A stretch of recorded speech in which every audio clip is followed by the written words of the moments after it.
আসসালামু আলাইকুম রহমতুল্লাহ। আলহামদুলিল্লাহ ওয়াসসালাতু ওয়াসসালামু আলা রাসূলিল্লাহ। সম্মানিত দর্শক ও শ্রোতা, আলিফ লাম মিম বাক্যটি ১০১ বার পড়লে কি হয়, এই বিষয়টা আপনাদেরকে ইনশাআল্লাহ বিস্তারিত জানানোর চেষ্টা করব। খুবই গুরুত্বপূর্ণ একটি আমল।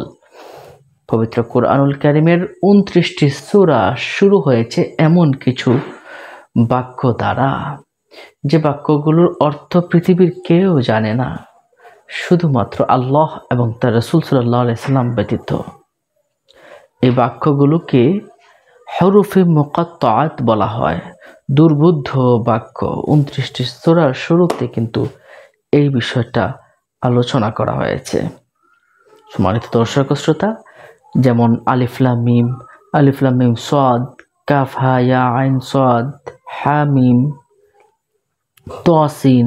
তসিন মিম, এভাবে ২৯টি সূরার শুরুতে কিন্তু এই বাক্যগুলো নিয়ে আসা হয়েছে। সম্মানিত দর্শক ও শ্রোতা, এই বাক্যগুলোর কি যে ফজিলত, কি যে পাওয়ার, এই বিষয়টা আসুন আমরা এক এক করে জেনে নেই। আমাদের এমন ভিডিওগুলো পেতে আমাদের সাথেই থাকুন সাবস্ক্রাইব করে। কোনো লোকের যদি মৃগী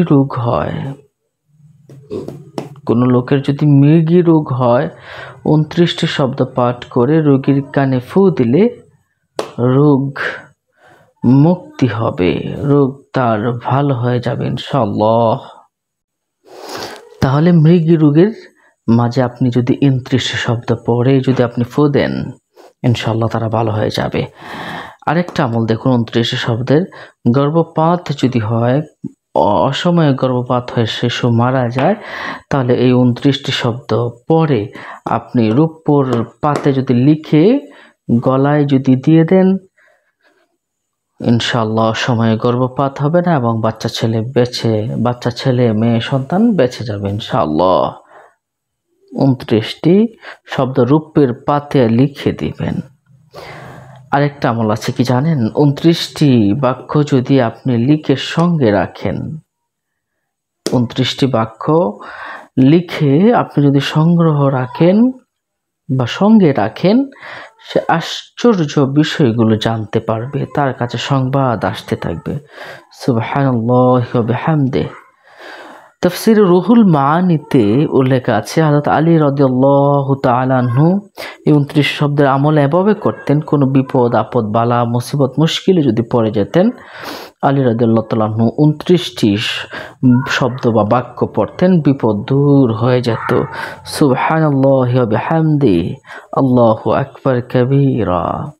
সম্মানিত দর্শক ও শ্রোতা, তাহলে আসুন আমরা আলিফ লাম মিম এই যে বাক্যটা আছে না, এটার কি পাওয়ার রয়েছে, কি শক্তি রয়েছে, আসুন আমরা একটু করে জেনে নেই। আলিফ লাম মিম যদি কেউ পড়ে, আলিফ লাম মিম, তাহলে তার মুখস্থ ক্ষমতা বৃদ্ধি পাবে।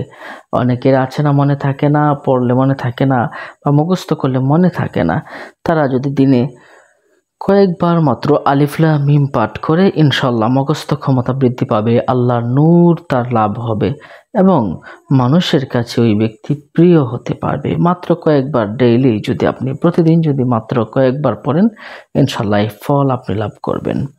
আরেকটা আমল, যদি আপনি মাগরিবের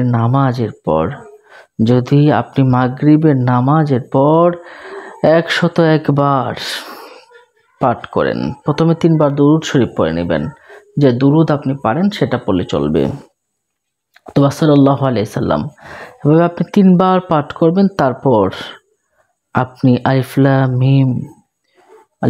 মিম এভাবে ১০১ বার পাঠ করবেন, আবার ৩ বার দুরূদ শরীফ পাঠ করবেন, আল্লাহর কাছে কায়েম মনোবাক্যে দোয়া করবেন, ইনশাআল্লাহ আল্লাহ আপনার চাওয়াকে পূরণ করবেন। সম্মানিত দর্শক শ্রোতা, তাহলে আজকে আমরা আলিফ লাম মিম এর ফজিলত নিয়ে জানলাম। আল্লাহ আমাদেরকে ভালো রাখুন, সুস্থ রাখুন। আসসালামু আলাইকুম রহমতুল্লাহ।